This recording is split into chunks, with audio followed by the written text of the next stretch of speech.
Due to talk about robbery, this video may not be suitable for all viewers. Parental guidance is advised. Hey everyone, this is episode 2 of Axel's Athletic Talkshow, the podcast where I interview athletes from all around the world, sports people from all around the world, and this is number 2 podcast.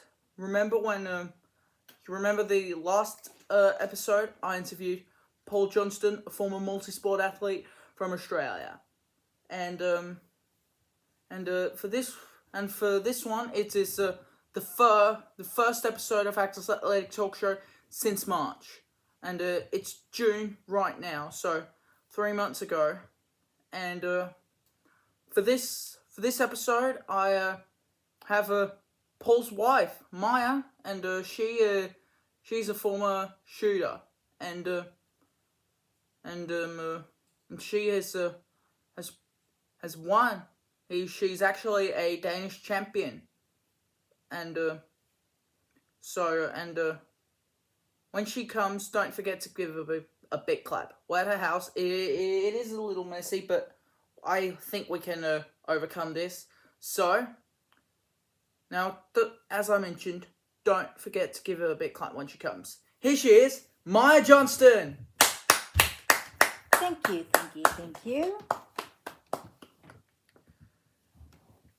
Hey Maja. Hello, Axel. Welcome to Axel's Athletic Talk Show. Thank you. Now, you're from Denmark, right? I am from Denmark.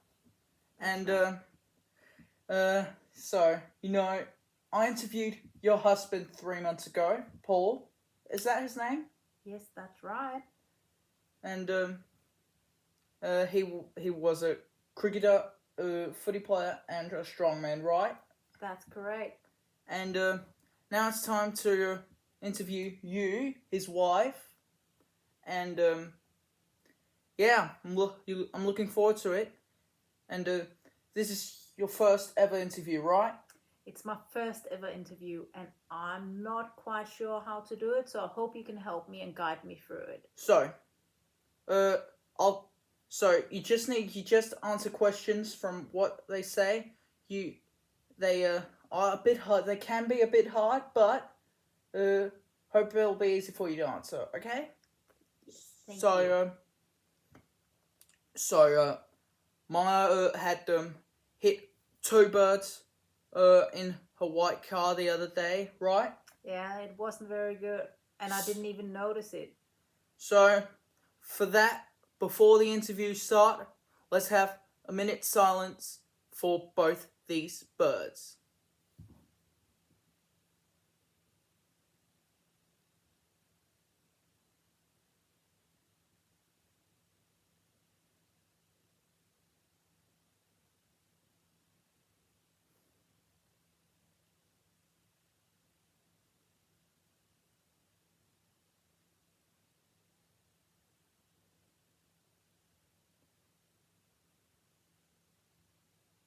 Was that 1 minute gone? Yeah, I think so. Alright, so as you mentioned, it was your first ever interview, right? Yeah, you're right. So it's these questions, I've got them right here. Okay. So that's really good. So let's start with the interview. Are you ready? I'm super ready. So let's give a big clap.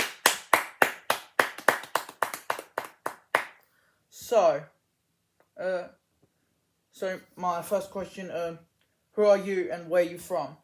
So, my name is Maja Johnstone, and I'm from Denmark. Which place in Denmark?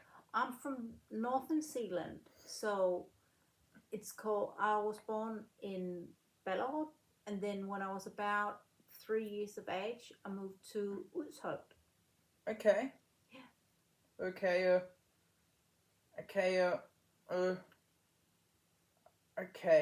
Nice.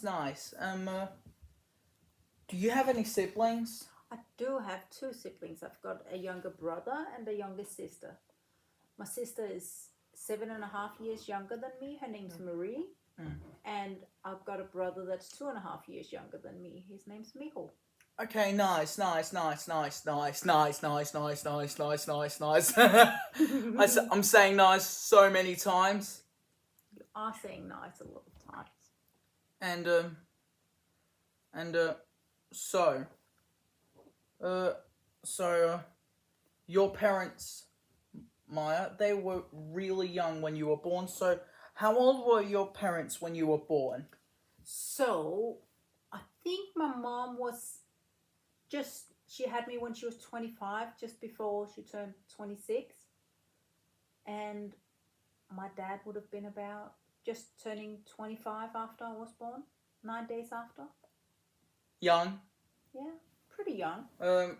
That's about the same age I had my oldest son. Don't say who that is. No. And and I know you do have two sons. I do have two sons.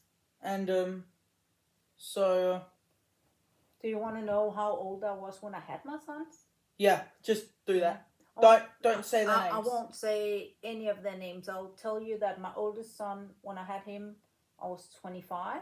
Don't say the And other one's when name. I had my youngest son, was just before, a month before I turned 30. So there's 4 and a bit years between them. Okay, nice. And there's a bit of a silly question from me. How old are you? How old I am? I'm still in my 30s. Still in your 30s, Yeah. 39? I'm 39, but only for a little while longer, because in a month and a bit, I'm 40. 40? I'm 40. Okay. Almost. And, and, okay, well, how old are your siblings? So my brother must be 37, and my sister is just turned 32, I think. Right? Hope you're right. Yeah. So they're fair. At least my sister is a fair bit younger than me, but that's okay. We're still close. still close? Yeah. So you're the oldest sibling, right? I am the oldest sibling. The oldest of three, right? Yes, that's correct. Okay. This is about being a sports person. When did you start shooting? How old were you, and why? So I started shooting in December 1996. 96. How old were you there? So I would have been 11 at that stage. And I started shooting on an indoor course, like a 15-meter course.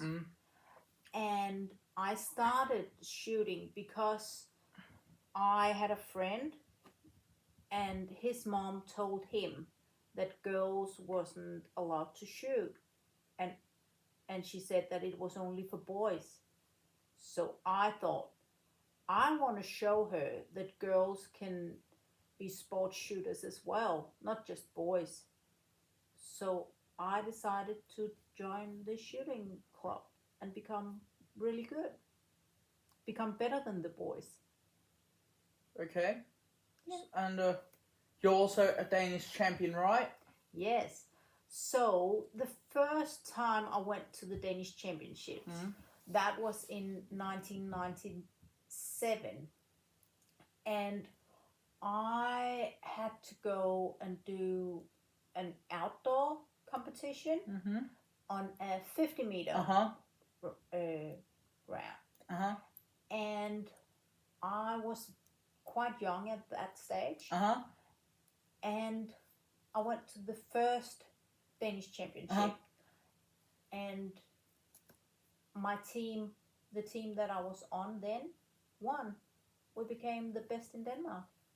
Oh, seriously? Yeah, it was pretty cool. Okay. Nice. Next question. How old were you when your siblings were born? So I was 2 when my brother was born. Okay, where was he born? He was born at Herlev Hospital. So because I was so young, I can't really remember him being born because it just feels like he was always in my life because we're so close in age. Okay. But my sister was born when I was in school. Okay, where was she born? She was born at Hillerød Hospital. Uh-huh. And I actually remember everything from the day she was born. Oh, really? Can you tell me about it? Yes, because my mother had a planned cesarean, she knew what day my sister was going to be born. Uh-huh. And because she was the first one on the program, the operating program, that day, she had to be at the hospital at 8 o'clock. So they had to drop me off at school care before, like in the morning, before school care. And when we got to the care facility, there was actually like there had been a break in overnight. So a burglar went and got the laptops and computers from it's called SFO in Denmark. Okay. So that was really scary. And the lady that was supposed to look after me, because I was the first kid there in that morning, the lady she didn't want to go in because she was scared that the burglars were still there. So my dad went in to make sure that everything was okay, and then they rang the police so they could come and check it out. So that was the day my sister was born. Okay. Yeah. So, was there any more about it? No, it's just then I waited the whole day until my dad rang and said that my mom had the baby, and the baby turned out to be a little sister. Okay. Next question. Alright, before going to the next question, I just need to say to everybody that Maja was also a nurse. Am I right? Yes, I am a nurse. But you haven't been at work for many years, have you? No, I haven't, because I'm still working and employed at like an ENT. That's an ear, nose, and throat ward. But I haven't been for a few years because I'm on leave, unpaid leave, to look after my kid when he needs me. So he doesn't have to have super long days at school. Or the other kid? And I can pick the other kid up if he needs it as well. Okay. So, why did you want to become a nurse? Well, I always felt like I was good at looking after people. Mm-hmm. And I felt like I could make a difference in other people's life if looking after them when they were ill. Mm-hmm. So that's when I decided to become a nurse. Uh-huh. And everybody always told me that I would be good at helping people. Uh-huh. So I thought, well, I'll give it a go. Okay, nice. When did you meet your husband? And Paul, the guy I interviewed in the last episode? Well, I met him in 2009, the beginning of 2009, when I did some of my nursing degree at the University of Tasmania. So I went and did an exchange program, and it happened to be like I happened to be in the same course as Paul, my husband. Okay. But at first we didn't start going out. We were just friends at first. Mm-hmm. So that was pretty cool, get to know each other and all. Okay, nice. And you did and do you want to know more about that time? Yeah, can't go for that. Go for it. So when I first got to Tasmania, I went there with a friend of mine. Yeah. Katrina, who was also studying to be a nurse.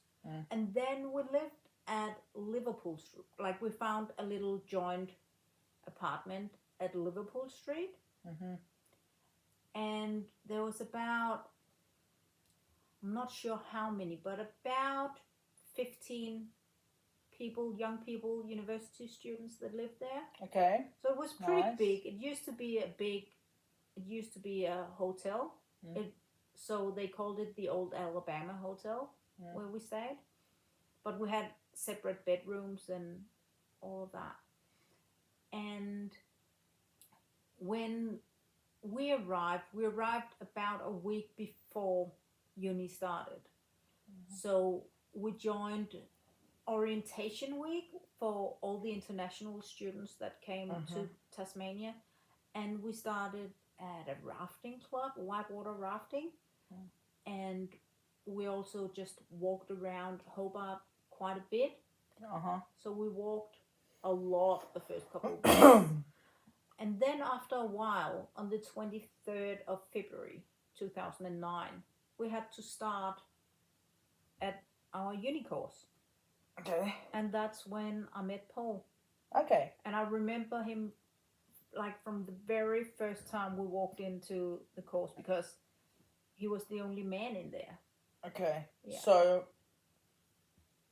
my camera doesn't have a lot, so but we can. I hope we still can get through the questions. So I hope so too. So you go for walks every day, right? I do go for walks every day, and I do that because. But why? But why do you go for walks every day? Go for walks every day to keep healthy, because when I'm at home all day, I need to like move and get exercise. Really? Yeah.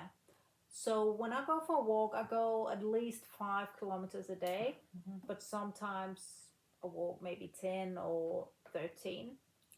So it's mainly to keep my brain from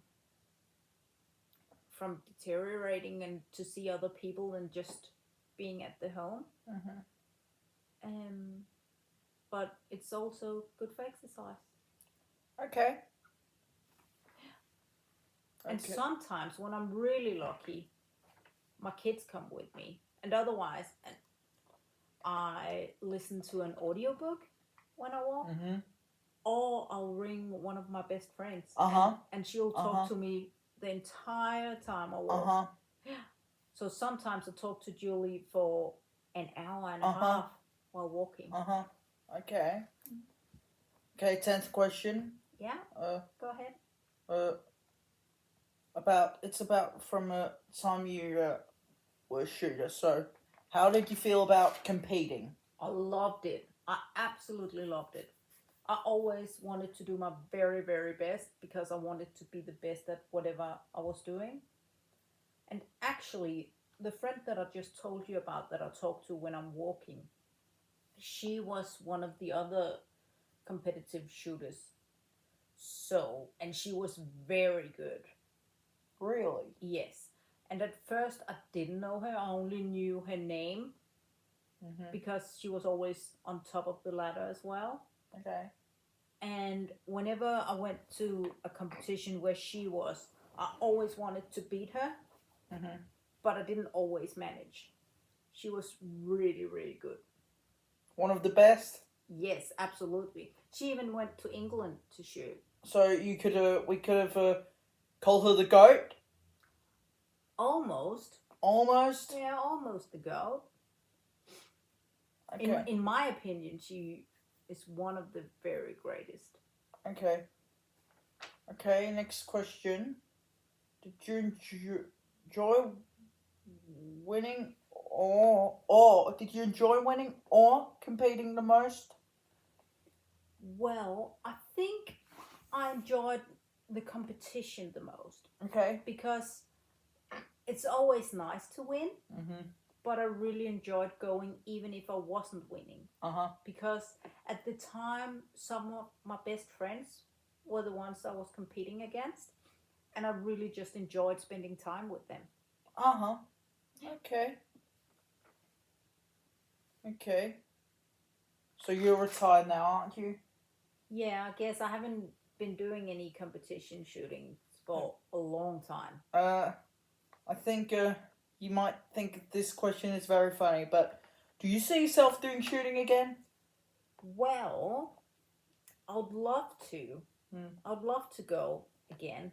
I did it maybe a year ago. I took one of my kids and my husband down to do like one of the uh, to do just 10 shots at a shooting range, a 15-meter shooting range. Okay. And everyone where in the Northern Zealand used to know who I was because I was so good. Mm-hmm. And when I got back those 20 odd years later, no one knew who I was. And I went on the shooting range and did really well. And everybody wanted me to start competing for their club. Okay. That was pretty good. Okay. Yeah. So. Okay. So. Here's let's go to the next question. Yes. Would you recommend shooting for other people? Absolutely. Really? Yes. Why? Because it's really a lot of it is in your mind. For me, when I go on a shooting range, I put my earmuffs on and I just have to hyper focus on getting the target and get like the best shot. Okay. And because I focus so much on that each bullet that I shoot, then it's just really good for learning how to focus. Okay. And I reckon people with ADHD and autism are really good at shooting because they are really good at hyper focusing. Mm-hmm. And I think a lot of people, when I used to compete, might have had sort like autism or ADHD. Okay. So that was pretty cool. A lot of my friends had that. Okay. Yeah. So I'm thinking. So, are you ready? We'll go to the final question. Are you ready? I'm super ready. So, have you been in other countries than Denmark and Australia? Yes, I have. I've been to a few countries. Like Yeah. my parents got a vacation shack up in Sweden. Mm-hmm. So when I was younger, we used to go there quite a bit because in the summertime, there's like little lakes where you can go canoeing and stuff. And in the wintertime, it's really close to Isabel, which is like a skiing resort. Okay, I know that. Yeah, so that's pretty cool to go up there. Whenever I went to the Danish Championships as a kid, we went. It's in Jutland, and we used to go on a bus. And in the evening on Saturday, we always went to Germany. Actually, Oh, so, Germany. Yes. So we got on the bus and drove down to Germany to do shopping and have dinner down there. Okay. Yeah, like a joint trip with all the competition shooters from Northern Zealand. Okay. Which was really nice. And I've also been traveling, like when going to Australia, we've stopped in a few countries going back and forth. So, like we've been to different countries in Europe. And I also, when I was a kid, my parents used to take me to me and my siblings to France. France? Yes, that was pretty cool. We've done lots of holidays there. Yeah, and I think I know you had to you couldn't come to France once. There was once when you couldn't come, but why? Do you mean when my parents used to live in France? Yeah. Yeah. So when I was in grade 10, my dad's work made him go and work in France. Okay. And when that happened, I was at boarding school on a little island in the middle of Denmark called Samsø. So I went to boarding school, and my parents and my siblings went to live in France. So, and they were there for about a year while I was at boarding school. So that was pretty interesting. My brother and sister went to a French school. And when they first got there, they didn't know a word of French. So that was really hard for them. And it was hard for them to go as well because the school system was very different. In Denmark, it's not as strict as it was in France. So that was a bit hard on them, actually. Were they really strict there? Yeah, they were. What does strict mean? That I do know what that means. Oh wait, what does it mean? it just means that they had to do exactly what the teachers said, and they had to be on. Yeah, I don't know. Like they couldn't talk back to the teachers, and they were not allowed to call the teachers by their first name. So compared to Denmark, it seemed like the way the school system worked in France seemed to be like it was in the olden days in Denmark. Okay. Yeah. So, So my siblings weren't used to that at all. they couldn't understand what they said? Not at first, so they had to practice a fair bit. Okay. So that was pretty cool. Okay. For them at least. But other countries I've been to, when my oldest kid was about 1, we moved to Denmark, and my husband Paul and I and our kid, we decided to go on a summer holiday in Okay. a car, and we drove down to France, Mhm. and then we got the boat, Mhm. and we went to England. Mhm. So my oldest kid got to see London and all of my husband's friends in England when Okay. he was just 1. Okay. And then we went back to France, and we also went through Belgium and the Netherlands. Okay. So, and through Germany. So that was pretty cool that he tried that before Okay. he was even 2. Okay. Was that all of that you wanted to say? Yeah, I think so. That's Okay. So, I think we're going to end it here, everybody. So, Maja, thank you very much. You're very welcome. Thanks for having me. And it's been a pleasure for me to interview you. I really enjoyed it too. And it's also been a pleasure to start interviewing since March. So 3 months ago. So before we end it, do you have a question for Axel's Athletic Talk Show? I would like to know what you would like to be when you grow up. I think I want to be an interviewer. Yeah, that's pretty cool. You're really good at it, so I think you should pursue that. So, how was it being interviewed for the first time? I was super nervous at first, but you made me feel really comfortable. Yeah. So it's been a nice time here. Thank you very much. Alright, everybody, that's gonna be it. Maja, thank you very much. So, this is Maja signing off. Can you say bye to everybody? Bye, everybody. Thanks for having me. Alright, can you go over there? Bye. Don't say anything. Alright, everybody, that's gonna be it for today. I hope you enjoyed it. I hope you enjoyed that interview. If you're waiting for the next interview, when we go to Tasmania, there's a cricketer and coach, Scott McNaughton, who would also like to be interviewed. So, if you're looking forward to hearing an interview, to me interviewing him, say it to Paul on Instagram, the former multi-sport athlete. So, this is Axel signing off. See you next time. Bye.